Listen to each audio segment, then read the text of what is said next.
Hindi kailangan bawasan o dagdagan kasi napakaganda ng pagkakalikha ng Diyos sa tao. In spite of the much talk about imperfection, in spite of the sins we commit, we are wonderfully made. The foundation of the way we were created, the very foundation and frame of our being is wonderful. Psalm 139:14, I praise you because I am fearfully and wonderfully made. Your works are wonderful. I know that full well. So pinupuri daw nitong mga awit ang Diyos sa pagkakalikha sa tao ay sobrang maganda, kahanga-hanga. At lahat ng ginagawa ng Diyos ay kahanga-hanga. There are two troubles, and we'll call them now troubles A and B. Trouble A is about us. It's about me. Trouble A comes when we consider ourselves incomplete. Nagsisimula ang gulo pagka ang trato mo sa sarili mo ay kay kulang. Trouble comes when we reject and do not accept ourselves. Yan ang malaking gulo. Pagka hindi mo matanggap ang sarili mo, tinatanggihan mo, tinatatwa, pinapalayas mo ang iyong sarili. When you deny and reject your genes, your looks, your unique giftedness and talents and circumstance and reality, trouble begins. Pero laging ganyan ay tinuturo sa atin ng lipunan, maging ng relihiyon. Kulang ka, mali ka, marumi ka, sira-sira ka, giba-giba ka. While up to a point that might be true because of sin, but the very foundation and frame of the human being as created by God is wonderful. Trouble comes when we forcefully change ourselves to suit misapplied standards and oppressive expectations. When you're always made to conform. Nakikita ninyo kahit sa mga subject sa schools, may mga subject na scientific, may mga subject na creative, may mga subject na physical, tulad ng PE, may mga subject na naka-incline sa mga numbers, meron naman sa mga social skills. Iba-iba ang kakayahan ng tao, kaya merong iba yung may favorite subject, merong hindi nila masyadong favorite, merong mataas ang grade nila sa subject na yun, merong hindi dito. Bihira naman yung ang taas ang grade mo sa lahat. At yung mga tao matataas ang grade sa lahat, sa school, kadalasan sa practical life, doon naman sila medyo deficient. Sa love life ko minsan, saksakan ng talino sa school, pero pag dumating na sa pag-ibig, di ba? Parang walang alam. Kanya-kanya tayo ng specialties na ibinigay ng Diyos. At hindi mo dapat sinusukat ang sarili mo sa specialty ng iba. Hindi mo dapat kinukumpara ang sarili mo dahil lagi ka lang magiging kulang. Trouble comes when it depend on other people and other things to fill us up. Pag laging kulang ka, yung pagtingin sa buhay, ang mangyayari ngayon, sasandal ka at aasa ka lagi sa mga bagay at sa mga tao para ka laging maging kumpleto. At pagka lagi na ikaw ay naniwala ng naniwala, na kulang ka talaga, wala kang kwenta, hindi ka karapat-dapat, what will you do all your life? To strive to be liked, to be accepted, to be praised, to be admired, to find your value in how other people measure you. Sa simula pa lang, it's headed for disaster. Kung nagsisimula ka pa lamang sa buhay mo, nang iniisip mo na agad, kailangan mo ng ganito, kailangan mo ng ganon, kailangan mo umasa kay kuya, kay ganito, kay ate. Dahil kulang at kulang ka, ano mangyayari? Lagi kang naiinggit, lagi kang manitibugo, lagi kang kulang. Sabi nga ni Shakespeare, desiring this man's art or that man's scope, with what I most enjoy, contented least. Lagi mong hinahangad yung talento ng iba, galing ng iba, yaman ng iba, at hindi mo makita yung mabuti tungkol sa iyong sarili. So ang lagi mo na lamang hinihingi sa mga tao, come into my life, change me, complete me, fill me, make me whole. At yan ang fantasy ng romance. When a girl is made to feel that she is nothing but a missing rib that has to be found. When a man is always made to feel that he has a missing rib that he has to find to complete him. As we have always emphasized, union in marriage makes you one with somebody in a partnership. But even before that partnership, even you don't have that partnership, you are one, you are whole, you are not one half. Yan ang fantasy ng romance at sometimes yan din ang fantasy ng religion. No? Nakalahati ka lang. No, nilikha ng Diyos ang tao buo. Kahit si Adam, nilikha niyang buo. Sabi lang nila, it's not good that is alone. Pabigyan ng kasama para mag-enjoy. Pero isa siyang taong buo. Hindi niya kailangan umasa sa ibang tao para sa kanyang pagiging buo. Anong nagiging bunga pagka tayo ay laging umaasa sa iba? Dependence. And dependence brings about addiction. Kaya yung mga taong emotionally weak, mai-inlove sa isang tao, siyempre sa simula maganda yung pag-iibigan, pero kahit yung minaya naging monster na, naging halimaw, inaabuso na siya, kinakawawa, binubugbog, hindi siya makaalis. Kasi addict na siya. Kailangan ko ang tao to feel me. Para niya ako pasayahin. Kailangan ko siya lagi. At pag lagi mong kailangan ng tao, what does it lead to? Possessiveness. And of course, possessiveness is caused by jealousy. Or it brings about further jealousy. Kaya yung mga taong sobrang kailangan ng kapwa-tao, seloso. Huwag kang tumingin sa kanya. Huwag kang makikipag-usap doon. Sa akin lang, sa akin lang. Kasi pag nawala ka sa buhay ko, hindi ako mabubuhay. Isang malaki kasi mangalingan. Pinanganak nga, wala yung taong yan eh. At kung yung kinahuhumalingan mo ngayon, na-meet mo nung 18 ka o 24, anong ginawa mo bago mo siya na-meet? Hindi ka buhay? Buhay ka nun. Mabubuhay ka before a romance, without a romance, or after a romance. Huwag kayo masyado nagpapaulol sa mga fantasy ng mga Valentine's cards. No? Kaya ka nagiging dependent sa tao. And when you're always jealous, you become fearful. And because this person, no matter what he does or she does, cannot really give you what you want, because what you want does not exist. It's a fantasy. You will always have frustration. Kaya ang saya-saya nitong bride, blushing bride, marching down the aisle para ikasal. After 3 months, nagdangangal-ngal na. Hindi niya maibigay sa akin ang aking pangangailangan. Yun, ang giniting mo sa tao mo, taga-feel sa iyong pangangailangan. Di ba? Magnangangal-ngal ka sa harap ng lahat. Dahil hindi na-feel ang iyong expectation. It leads to a fruitless and endless search. And it leads to a symbolic hell or evil spirits in your life. Trouble B is about the other person. Remember yung trouble A, kulang ako, punuin mo ako, kailangan kita. Trouble B naman comes when we consider others, especially people close to us, as incomplete and substandard. Daddy, kulang ka. Husband, kulang ka. Kailangan punuin kita. Wala kang utak. Ako ang may utak. Ilalagay ko yung isip ko sa loob ng utak mo. Diba? Wala kang diskarte. Ako meron. Hindi ka marunong. Ako meron. Ito ang lagi natin ginagawa sa mga partner. Ginagawa ng parents sa mga anak. Anak, hindi mo alam kung anong bagay sa'yo. Huwag kang mag-aral niyang arts. Walang pera dyan. Pity. No? Yung marunong pa yung magulang doon sa anak kung ano yung gusto ng anak. No? Lagi natin sabihin, akong nakakalam niyan, hindi ikaw. Ang mga sons and daughters, marunong pa rin sila sa magulang nila. Dapat ganitong palakad ng bahay natin, ganitong palakad ng ating mga pamumuhay, mga kapatid na hindi magkasundo. No? Dahil dapat ganito ka, kamukha kita. Mga magkakaibigan. Huwag mong kainin yan, ang kakainin natin yung gusto ko ang tama. Kulang ka, ako puno, pupunang kita. Another lie. Kasi kung puno ka, puno rin yung kapwa mo. Trouble becomes when we reject them or accept them only partially. Mahal mo lang yung anak mo kung kamukha mo. Mahal mo lang yung anak mo kung yung mga talent niya, gusto mo, pag iba na yung talent niya, ayaw mo na siya. So, hahanap ka na ibang anak na paborito na kamukha mo. Trouble be when comes when we feel other people with ourselves. Hindi dapat ganyan ang kulay na isinusuot mo. Dapat ganito.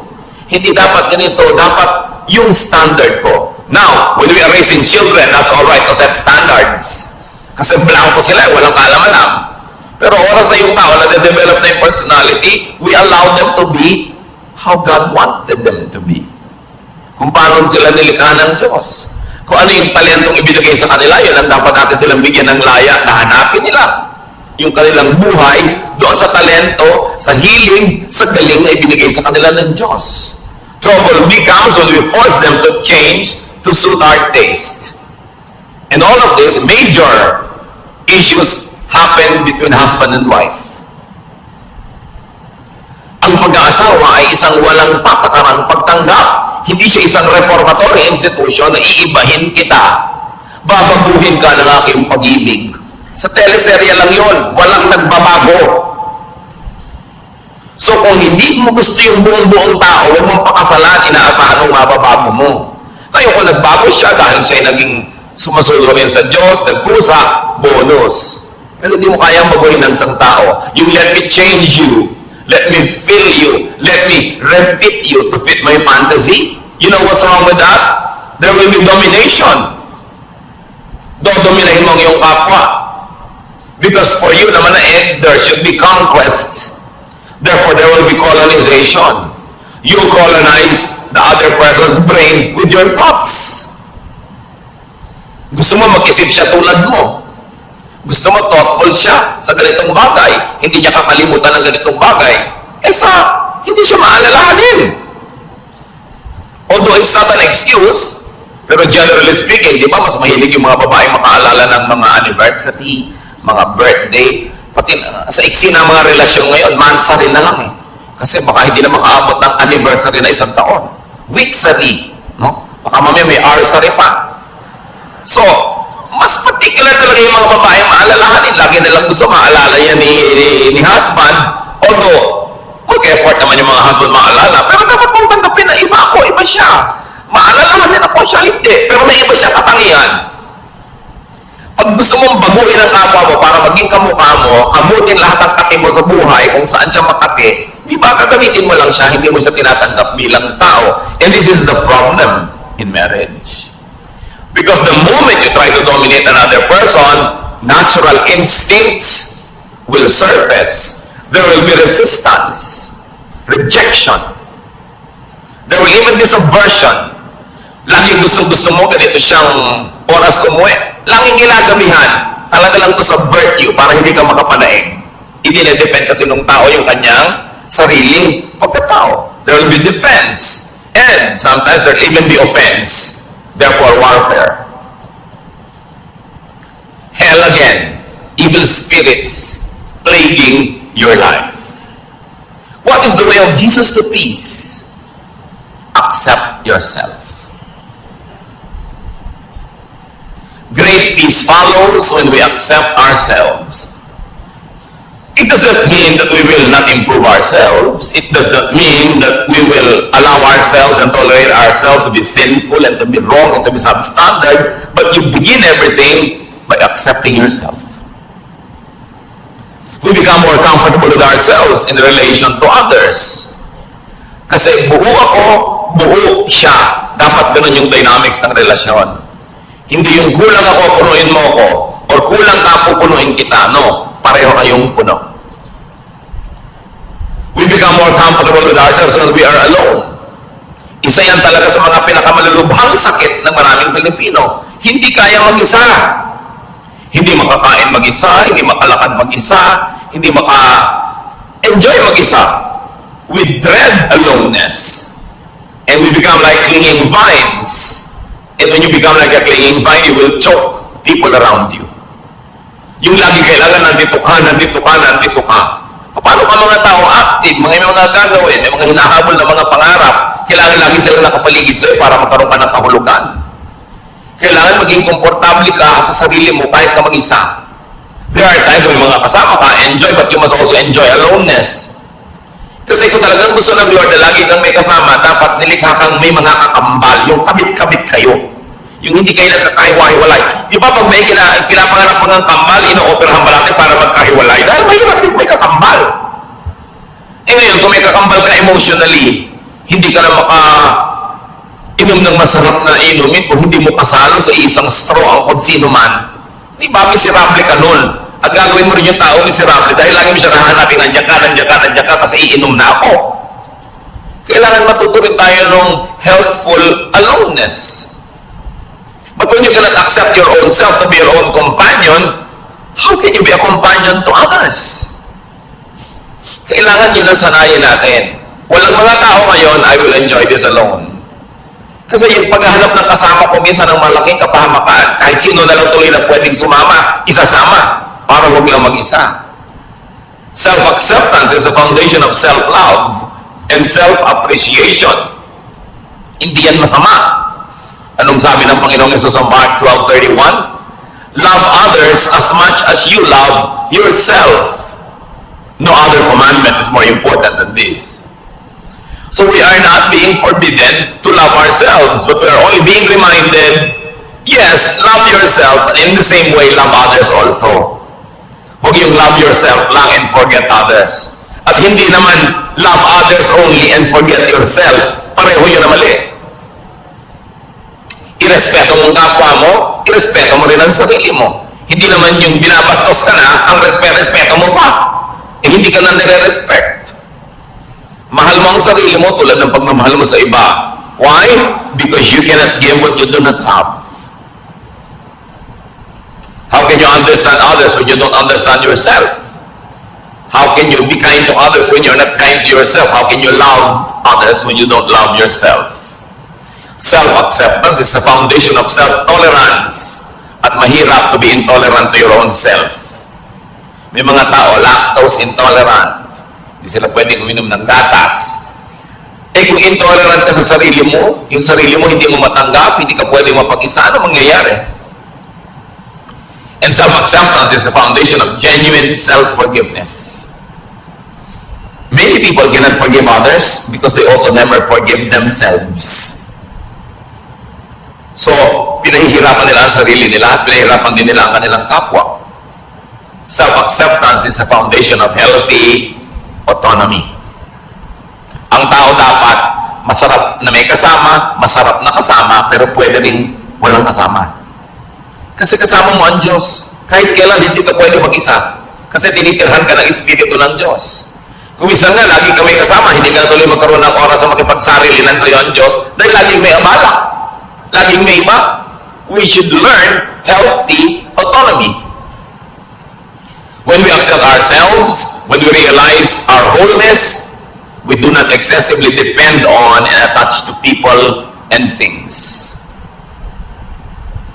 We socialize, we enter relationships for additional enjoyment, for mutual upliftment, not for dependence.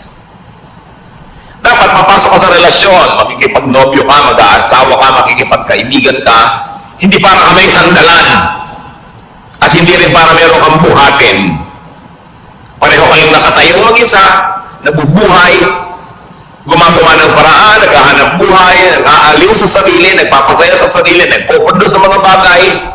Tapos, you share for enjoyment. You share for additional happiness and additional joy and pleasure. Pero hindi ka nakikipagrelasyon para ka sumandal o sandalan. Nagtutulungan kasi pampadagdag sa buhay. You are a whole wonderful. You are an individual, an autonomous unit. Kita ninyo, bakit sabi nila marami daw ng mga Pilipino nag-enjoy ng close family ties? Bakit daw ang mga communities natin close ang ating mga relationship? Poverty forces us to be close. Siyempre, kailangan mo makisama sa kapitbahay mo dahil pagka nanganganak yung asawa mo sa madaling araw, makikisakay ka sa tricycle ni Mang Tomas. So pagka nagiging si Mang Tomas, tutulungan mo siya, ang ganda ng samahan nyo. Pero subukan mo, lahat kayo may kanyang tricycle. Ano ka pa rin kaya ka nice? Nakikisama ka sa neighbor mo, nagpapadala ka ng ulam pag nagluto ka, para pag nagluto din siya, mapadala ka. Pero kung lahat kayo bumabaha sa pagkain sa inyong mga kusina, will you still be that close? Close sa mga magkakamag-anak, magmano ka sa tiya, mangupo ka. Eh kasi makikitira ka sa kanya pag nag-aaral ka ng college. Pero kung may kanya kayong bahay, ganun pa rin kaya ka nice? Dapat ganun pa rin nice or better. Doon mo lang malalaman na nice ka talaga. Kasi nice ka, hindi dahil lang umaasa ka o sasandal o may kailangan ka sa kanya. Kaya tingnan nyo ang nangyayari sa mga komunidad na yumayaman at umuunlad, nababawasan yung pakikipagkapit-bahayan, which is negative. Dapat hindi ganon. Kaya si Aling Junisha ayaw tumira sa Forbes Park. Ang tataas daw ng mga pader, wala daw kapitbahay. Siyempre kasi hindi mo nang kailangan ng neighbor mo, may kotse ka, may pangangailangan ka, may sarili kang gym, may sarili kang ganito, may mga katulong ka, you don't need to be nice to your neighbors. But poverty requires you to be nice. Poverty makes people stick to each other. Now, translate that to emotional poverty. When you're emotionally poor, you always want people around, you will cling because you need and you want help. Kaya dapat mapayaman mo yung sarili mo emotionally to the point na, I don't need you to live, but I want you to be around because I have a lot of love to give to you and because you are nice and I enjoy your presence. Pero hindi dahil hindi ko po maiwan ang asawa ko kasi wala po akong hanap buhay. So kung meron ka pala, iniwan mo na matagal na, no? So hindi ka lang nandyan dahil love mo siya kasi nakasandal ka. So ina-advise ko nga kahit sa mga babae, magnegosyo kayo, maghanap buhay kayo, para kung talagang hindi nyo matiis, binubusan kayo ng kumukulong tubig, pinapakuhan kayo sa inyong bungo, ginagapos kayo sa langgaman, malayasan nyo. Hindi ako makalayas dahil wala akong kakainin, wala akong gagasin. So hindi mo lang kananya dahil mahal mo kasi dependent ka. At kung economically, dapat autonomous ang tao, dapat autonomous ka rin emotionally. Hindi ibig sabihin, magpapader ka na, hihiwalay ka na dahil hindi mo na kailangan. Pero pagka hindi mo kailangan yung neighbor mo, tapos hindi ka pa rin nagpader, nakikipagmabutihan ka pa rin, ibig sabihin, genuine. Yung pakikipagmabutihan mo, walang ulterior motive. Kaya sobrang pakikisama system natin sa Pilipinas kasi umaasa tayo sa kapwa. Kaya tingnan nyo yung mga financially independent, hindi na masyadong nakikisama. Kasi hindi ka na nila kailangan. Pero hindi yun ang dapat mangyari. Hindi kita kailangan, pero nakikisama pa rin ako sa'yo kasi nais ako talaga at nais ka rin naman at mas masarap yung buhay na magkakasama tayo. Yun yung si Adan eh. It's not good to be alone. Pero pwede alone. In other words, people are additions to our happiness, not a wall to lean on. Kung yung titingnan yung mga asawa, mag-anak na, nandyan lang kasi dapat kong asahan. Strive to be autonomous. At saka yung mga asawang babae na walang income pero tumanda na kayo, nagka-losyang sa pagtatrabaho sa bahay, ang totoo niyan, dapat binibigyan kayo ng allowance sa asawa nyo na inyo talaga. Di ba? May allowance sa mga bata, but ang wife walang allowance, ang ibinibigyan mo pamalengke. That's for all. Yung siya, paano? Di ba? Tapos birthday niya, regaluhan mo pa ng magandang kaldero. Para maipagluto ka na naman niya ng masarap, bibigyan mo ng kalan, ng refrigerator. Ang wife ang nire-regaluhan yung pang kanya, hindi yung pang lahat. Kasi regalo mo rin sa sarili mo yun kung kalan. Diba? Kailangan yung pang kanya. At kung sasabihin ako naghahanap buhay, subukan yung mga wives, so kayo gumawa sa bahay. Kung may isuot yung mga asawa niyo pagpasok sa opisina, kung may dat ng pagkain, siya ang magbayad ng mga Meralco, pumila sa mga bayarin na tubig, subukan nyo. Kaya dapat yung mga wives ay sariling allowance yan. Para hindi naman kung biglang gusto kayong layasan, walang pamasahe. Gusto magpakamatay, hindi makabili ng lason. Kasi talagang walang kapera-pera. You should strive to be autonomous. So that you say, husband, I stay because I like, not because I need you. Not because I depend on you. It's a distorted kind of relationship. So poverty reduces people. Emotional poverty also reduces people. Kaya dapat pinapaunlad mo yung buhay mo economically, pinapaunlad mo yung buhay mo emotionally, kaya mong tumayo sa sarili mong mga paa kasi nilikha ka ng Diyos buo. Tingnan niyo yung babae na nakapanayam ng Panginoon sa balon. Paborito ng karakter na ito kasi buhay niya talagang tayo yun John 4:15-18.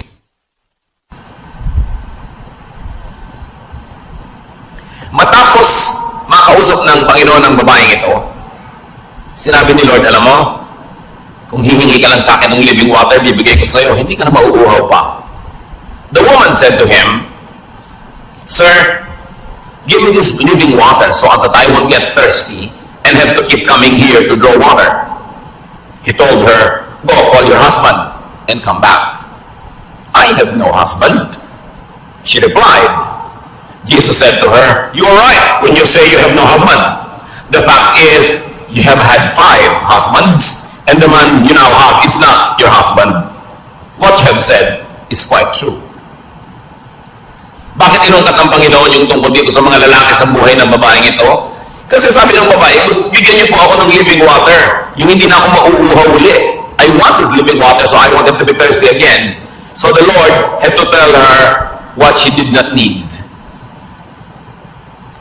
The point Jesus was making, the woman had been deceived into believing that she was incomplete and that she needed men to complete her. Sabi niya, gusto mo maging complete? O, tanggalin muna natin yung mga abala sa utak mo. Tawagin mo yung asawa mo. Niya, wala po ako asawa. Tama ka. Kasi yung 5 lalaki nagdala sa buhay mo, hindi mo mga asawa. At yung lalaki niya yung nasa buhay mo, hindi mo rin asawa. Bakit ang dami mong lalaki sa buhay?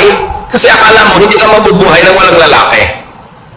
Kaya nakakaanim ka na. 30 years from now, siguro magiging 4 na yan. Hanggang kaya siguro ng naturalesa mo, dadami pa yan ang dadami, hanggang magkalasog-lasog ka na. Tapos mamamatay ka na lang, hindi mo pa nakita yung hinahanap mo. Kasi akala mo, makikita mo sa romance. Sabi niya, ang tunay na kailangan mo, nasa kalooban mo lang, kailangan mo ma-discover. Dahil yung tubig na yun, nasa loob mo, bukal. Tanggalin mo yung bara para bumalong, lumabas yung tubig. At hindi ka na mauwaw kahit kailan. Huwag kang umigid kung kanikininong balon, sumalok kung saan sa ilog. Kasi lagi ka lang mauwaw. Because you think that you need people to fill you, it leads to addiction. And it becomes hell. Iba-iba lang tayo ng mga addiction. Yung iba, ang addiction nila, bag. Umaako na yung bahay nila, wala ka na matulugan sa dami ng bag bumisis. No? Hindi na sila makapamili ng masarap na pagkain dahil puro bag.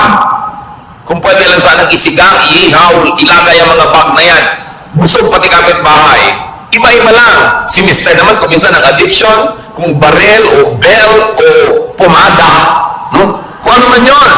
Kanya-kanya tayo ng mga addiction. There's a sense of incompleteness. An addiction to things and to props and to money. Luke 12:15, then he said to them, watch out, be on your guard against all kinds of greed. Life does not consist in an abundance of possessions. Kaya alam niyo, ang buhay, hindi yan pinupuno ng mga ari-arian. At yung possessions na yan, bagay man o tao, tulad ng babae na ito, nakakaanim na ng asawa. Sabi, hindi yan ang buhay. People get deceived that they need many things to be whole. Kaya may mga kolektor, kolekta ng kolekta. Pag tumanda naman, hindi malaman kung ano ipapamana. Kaya kailangan branded signature accessories. Kailangan expensive bag and shoes. Estudyante, wala pang trabaho. Ang gusto pa yung cellphone nyo, ang mahal-mahal. Yung may lumalabas na bread toaster. Anak, wala ka pang kita. Ang yabang-yabang mo na. Kasi yung kayabangan mo, mga estudyante rin tulad mong wala rin kita. Ba't mo kailangan yan? Para ka sikat? Maraming mga tao, kailangan mo nila bahay. Kailangan ganda-gandang bahay. Napunta na sa bahay lahat ang kinita. Wala nang pinutang iba o kotse. O kung minsan naman, hindi ka masaya sa hike mo, talaga namang kahit na matapa ka na, high heels. Kulang pa yung heels doon sa takong, kailangan lagi pa na mag-heels sa toes, kaya talaga nakatungtong ka na halos sa isang hollow blocks.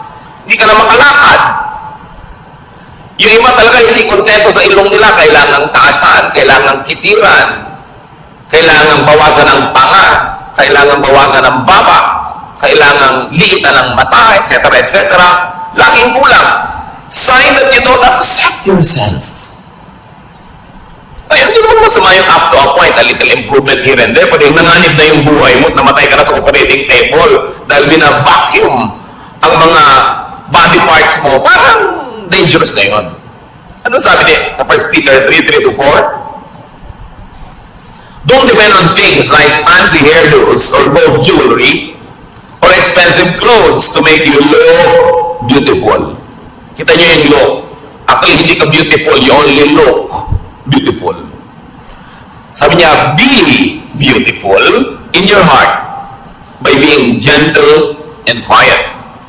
This kind of beauty will last and God considers it very special. Huwag nyo namang lihim tanggalin yung mga baon-baon yung hikaw. Hindi naman masamang maglagay. Pero sabi, huwag nyong iasa ang kagandahan nyo dyan sa mga yan. Kayo, maganda na yung character nyo, meron pa kayong konting pampa-enhance, nice. Pero kung nagiging bitsa na ng inyong buhay, ang hirap-hirap magbayad at hulugan, titigilan nyo ang mga kahangalan na yan. Sa ganon, alam niyo ang tunay na magandang babae, sabi yung mabini, yung banayad at tahimik. So anong tawag sa mga madadaldal at maingay na babae? Bahala kayo. Di ba? Sabi ang kagandahan niya nandyan, yung matinig ang loob, matibay ang loob, maganda ang kalooban. Yan ang gandang pinapahalagahan ng Diyos at yan ang gandang hindi kumukupas, hindi na-snatch, hindi nananakaw, at hindi huhunugan sa Bombay. Sabi, kailangan ganyan ang tinitingnan mong beauty. Templadong katahimikan. 1 Timothy 6, 8-10. So we should be satisfied just to have food and clothes. Ibig sabihin, we should be satisfied with basic things. People who want to be rich fall into all sorts of temptations and traps. Yung rich, pwede niyong palitan ng people who want to be beautiful or sexy or fairy white, o kaya people who want to be tan. Lahat ng gusto niyong palitan sa inyong sarili fall into all sorts of temptations and traps. They are caught by foolish and harmful desires that drag them down and destroy them. The love of money, you might say the love of other props, the love of cosmetic surgery, causes all kinds of trouble. Some people want money so much that they have given up their faith and caused themselves a lot of pain. Kung kailangan, tatapin mo yung sarili mo. Kung may konti ka lang may-improve na hindi sobrang magastos, hindi dangerous to your health at easy to maintain, pwede. Pero kung magiging pasanin mo sa buhay, yung sa dami ng operasyon mo sa mukha, tawang-tawa ka na, sabi mo pa. Kasi hindi ka makatawa na matipilas yung pisngi mo, parang kawawa ka naman. Diba? Yung hindi ka na makahinga dahil sobrang nilita na yung butas ng ilong mo. Dati isang hinga mo lang kahit 1 week na oxygen, nasa lungs mo na. Ngayon, hirap na hirap kang suminghap. Para ka nang bisugo na tinanggal sa tubig. Ang hirap naman nun. Diba? So dapat yung easy to maintain. Huwag yung ano pinaglalagay mo sa loob ng katawan mo, tapos pagka lumilip-lipat kung saan-saan, nagkakaiba-iba korte ng katawan mo. Tapos, wala namang maawa sa'yo. Ang totoo, halos walang maawa, although kawawa. Kasi alam yung ibang pag ginaawa, inggit. Kasi naglagay ka na dahil mo sila kahit sandali lang, kaya ikikriticize ka. Kung gumanda ka naman bigla na gano'n, pag-uusapan ka, hindi mo ganyan itsura niya. Tingnan mo yung litrato in high school. Ayun, diba, pag ilalagay mo sa Facebook, yung litrato mo talaga nung high school, bistong-bisto ka na parang airport tarmac talaga yung ilong mo nun. So, maawa sa sarili. You know?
Meron sila siguro ibang kakayanan.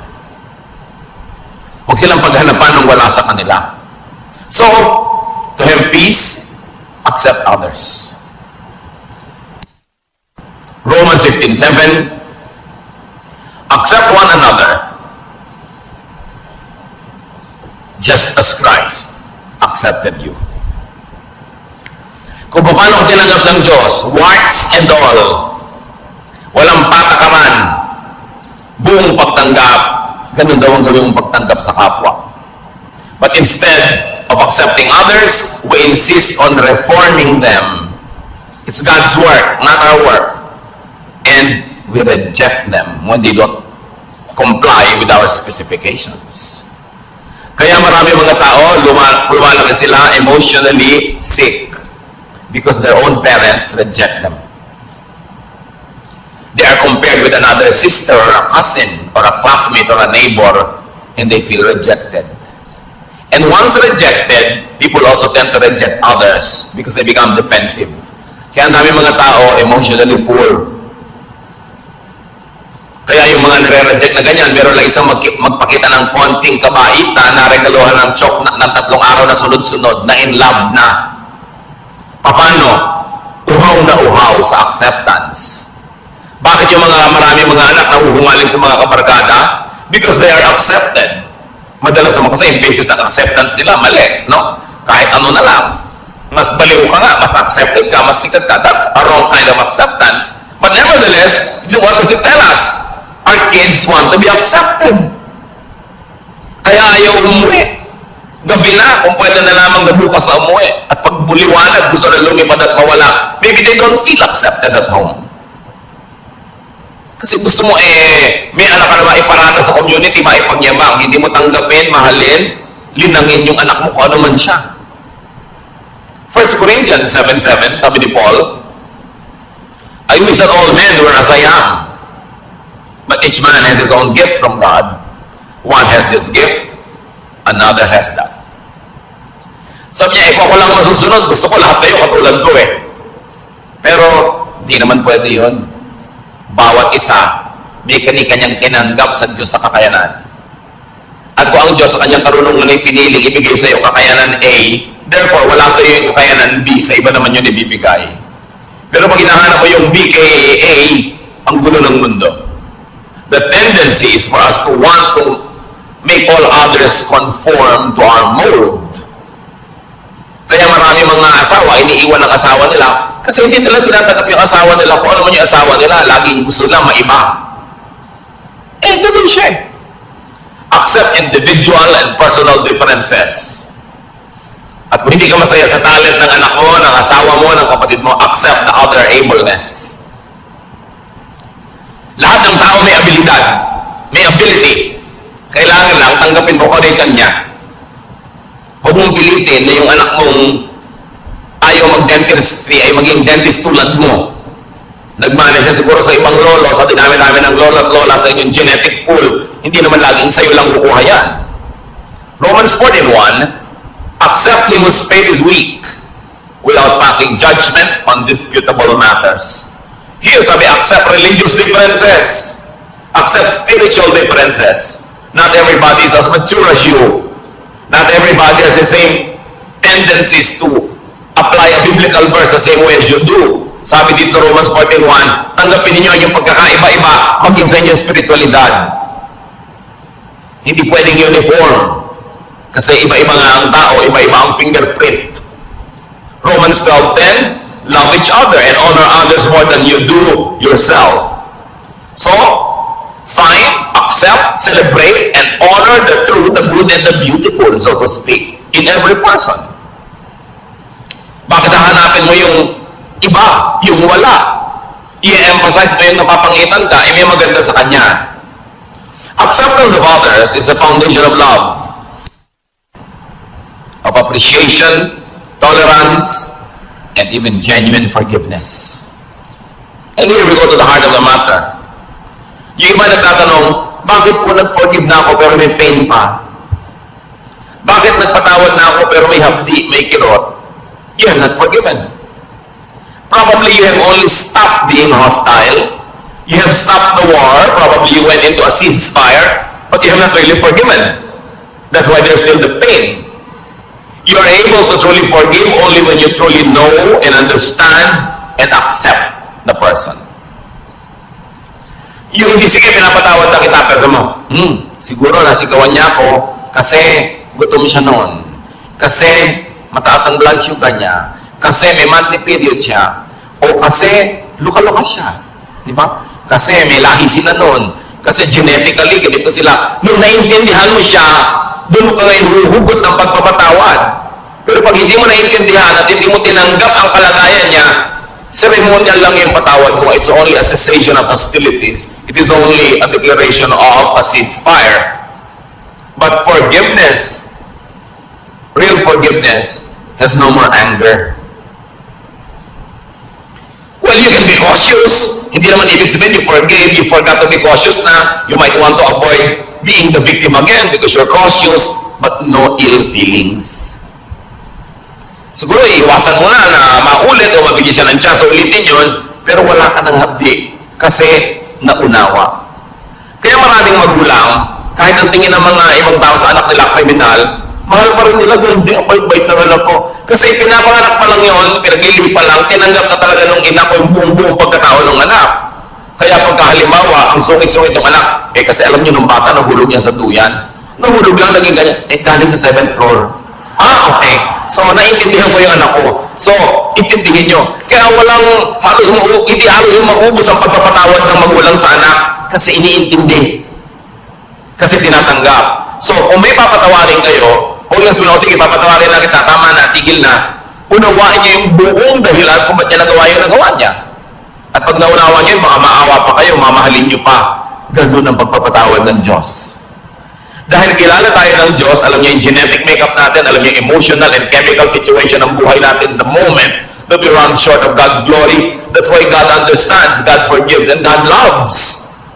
Kaya ang sabi, as God forgives you, you forgive one another.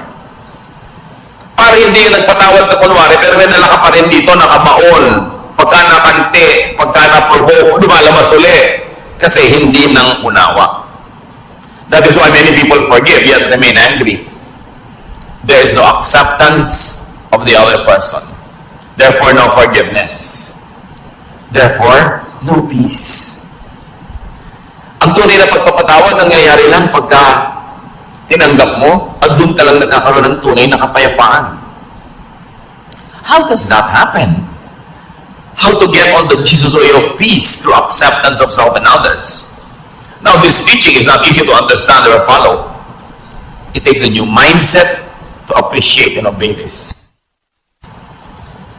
Hindi ka makakapagpatawan, hindi ka makakatanggap ng kapwa hanggang hindi mo iniiba ang korte ng iyong utak. So how do you get God's peace? Through acceptance of yourself and others. Change your mind. It happens in the mind. Change the way you think. Change your principles and lifestyle. Romans 12:2, let God change the way you think. Then you will know how to do everything that is good and pleasing to Him. You want to be able to forgive? Change the way you think about the person. Change the way you think about yourself. Change the way you think about what proper is and what it is not.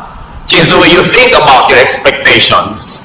Accept the person as you would accept yourself. Then you will begin to understand and you will have the power to forgive because it comes from deep understanding. Anong reaction ng mga tao nun kay Jesus sa kanyang mga turo na to? Tinuturo niya, love your enemy, feed your enemy, forgive. Mark 1:27. The people were so amazed that they asked each other, what?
Kaso ang Diyos ng Diyos na ang Espiritu ng Diyos ay nananahan sa akin. Ba't kailangan kong humanap ng pag-ibig, ng pagmamahal, ng kasiyahan sa iba? Kailangan mo nang pumasok ako sa loob ko. I must travel into me, discover what God has placed there, nourish it, and let it sustain me. And when I'm already overflowing with love and kindness and goodness because I've already known and accepted myself, and I know God is in me, then I will socialize with people, I will relate with people, because in that case, I will be full of kindness, not just full of wicked expectations. That I am full, and the other person is full, and I respect his fullness, and we're together to have a better life, because together we can make a beautiful world. But I will not intrude into and colonize this world to make it beautiful in my terms. Pag ganito lang yung asal, people will love to have you around.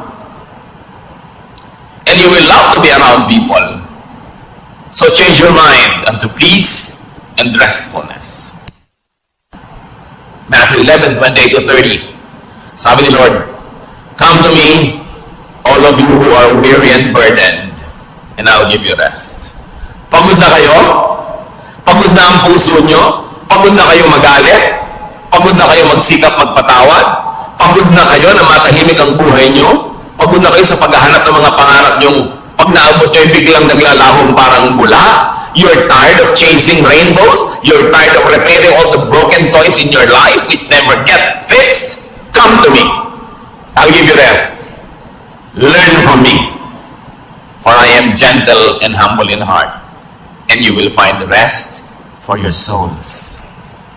So you don't learn from others. Don't learn from other isms and ideas and philosophies. Learn from me, for my yoke is easy and my burden is light.